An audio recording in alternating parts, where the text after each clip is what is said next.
السلام عليكم. اللهم صل وسلم وبارك على سيدنا محمد وعلى اله وصحبه وسلم. اوعى تضعف، اوعى تضعف في الحياه عامه. بصوا يا جماعة، الحياة ممكن تخليك تضعف في حالات كتير، بس انت لازم تحارب الضعف ده. يعني ما تضعفش بسهولة وما تستسلمش بسهولة. الضعف بيجي من الاستسلام، والاستسلام بيجي من مواقف انت عديت بيها.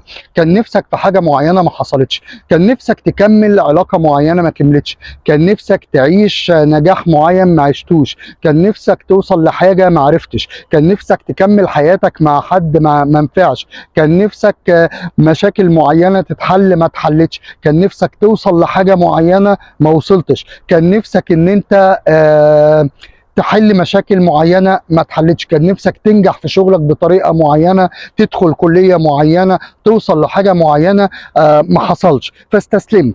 طيب بصوا يا جماعة، برضو هنتكلم ان الضعف والاستسلام ده بيجي ان انت من التوقعات، ان انت بتكون متوقع حاجة ما بتحصلش فتبتدي تستسلم لان هي ما حصلتش، ولما تستسلم يبتدي يحصل عندك الضعف. طيب التوقعات دي بتبقى توقعات من كذا حاجة.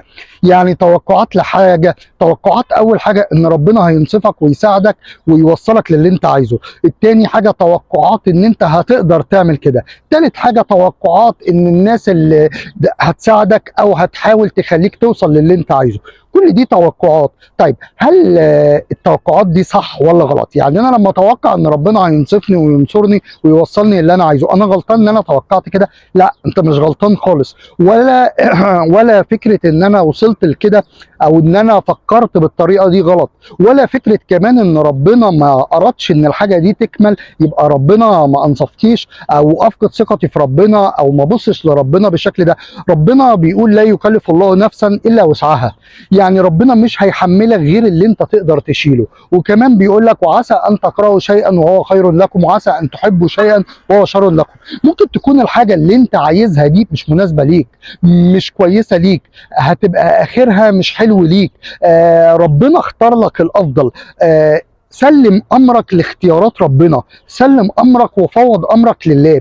ان ربنا اختار لك ده معناه ان الخير ليك مش في الحتة دي، الخير ليك مش في الطريق ده، الخير ليك مش في العلاقة دي، الخير ليك مش ان انت تنجح في الطريق ده، او ان انت تنجح في الشغل ده، او ان انت تنجح في الحياه دي. الخير ليك في حته تانية. هو وقف لك دي وعمل لك دي عشان انت تنجح. ومش معنى ان انا ان ربنا ما ارادش ان انا اكمل في الناحيه دي او في الموضوع ده يبقى ان ربنا مش عايزني اكمل او ربنا مش عايزني انجح. لا، بس هو شايف لك طريق تاني. الطريق التاني ده انت ممكن ما تكونش شايفه، بس هو هيوصلك ليه واحده واحده وهينجحك فيه. اردت او لم ترد انت هتنجح فيه، هتوصل للطريق اللي مناسب ليك. بس لازم يكون عندك ثقة ان ربنا بيختار لك الافضل. انت عملت اللي عليك وكان نفسك في حاجة بس ربنا مش رايدها لك لان ده مش الخير ليك. ربنا بيدبر لك الامر، بيدبر لك الامر احسن ما انت بتدبر لنفسك او احسن ما انت بتفكر لنفسك.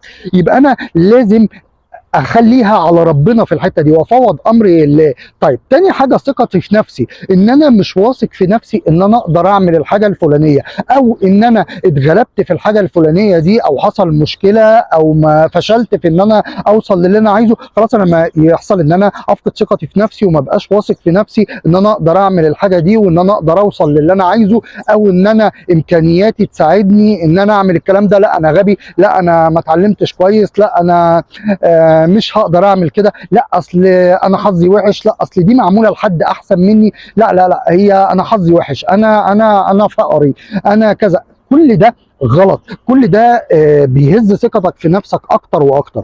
تالت حاجه ثقتك في الناس، ثقتك في الناس ان هم هيساعدوك او ان هم هيقفوا جنبك او ان هم هيقدروا اللي انت فيه او ان هم هيعملوا الحاجه اللي تخليك كويس. طيب ولما ما يعملوش كده او انت تشوف ان هم مش عاملين كده يبقى انت تبص للموضوع ان المفروض ان انا ما اثقش في الناس تاني. يمكن هم باصين للموضوع من ناحيه ان ده مش صح ليك، يمكن باصين للموضوع سواء صح سواء هم صح او غلط. ممكن يكونوا باصين ان الموضوع ده مش هيفيد، ممكن يكونوا هم مش مدين اهميه للموضوع، ممكن يكونوا هم مش عارفين يساعدوك ازاي، ممكن يكونوا هم مش عايزين يساعدوك.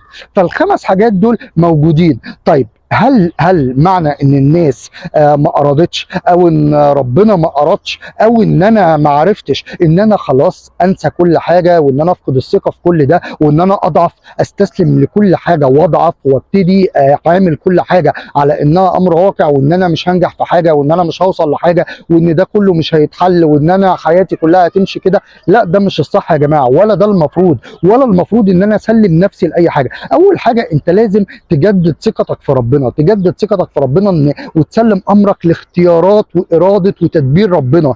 اختيارات واراده وتدبير ربنا. ربنا عايز لك حاجه انت اختارها لك، يبقى انت لازم تمشي على اختيار ربنا وتسلم ليه. اراد لك الحاجه دي وحاول يديرها لك ويدبر لك ازاي هتوصل لها، يبقى انت لازم تثق في ربنا وتثق في ان هو ده الافضل ليك، سواء انت شايفه افضل ليك او مش افضل ليك. وزي ما قلنا كده، وعسى ان تكرهوا شيئا وهو خير لكم، وعسى ان تحبوا شيئا وهو شر لكم.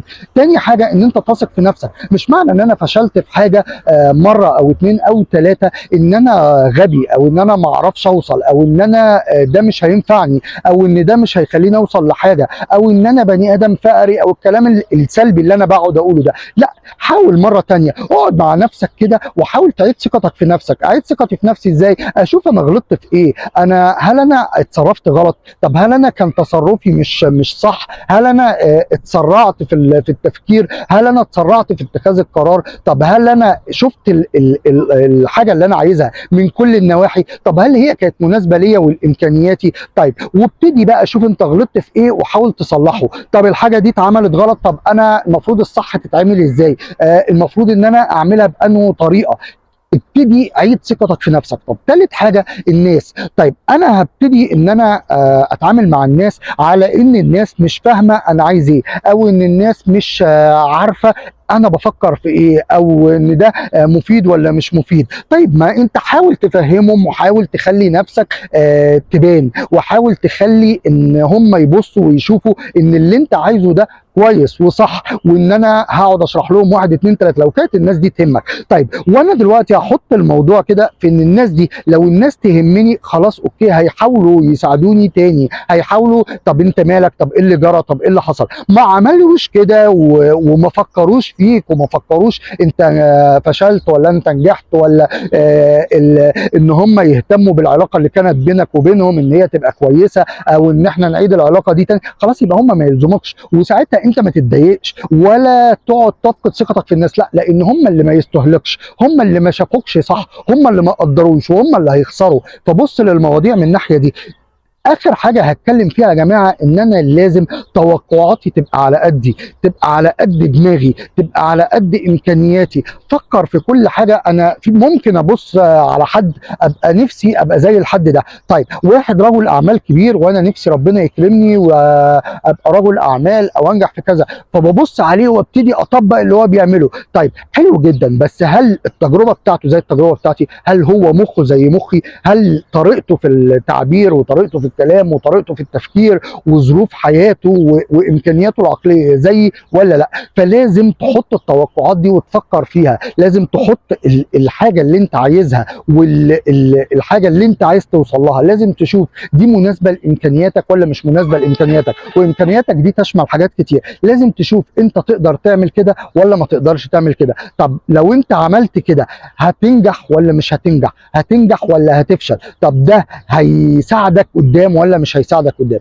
فكروا في الامور كده يا جماعه. اوعى تضعف، اوعى تستسلم. حاول مره واثنين وثلاثه وعشره وعشرين ومية. اوعى تستسلم واوعى تضعف. ده الضعف او الاستسلام او الكلام ده مش هيعمل لك حاجه خالص، غير ان انت هيخليك تبقى من سيء لاسوأ لاسوأ لاسوأ. وفي نفس الوقت هتيجي في وقت انت هتبتدي تدور على يا ريتني كنت عملت كذا من 10 سنين، يا ريتني كنت عملت كذا من 20 سنه. بس هيكون بعد ما فات وقت كتير قوي. حتى لو ربنا كرمك في الوقت ده وقدرت ان انت تعمل حاجه، مش هتعملها زي ما انت عملتها دلوقتي، وهتبقى طول الوقت حاسس ان انت مقصر وحاسس ان انت ضيعت وقت.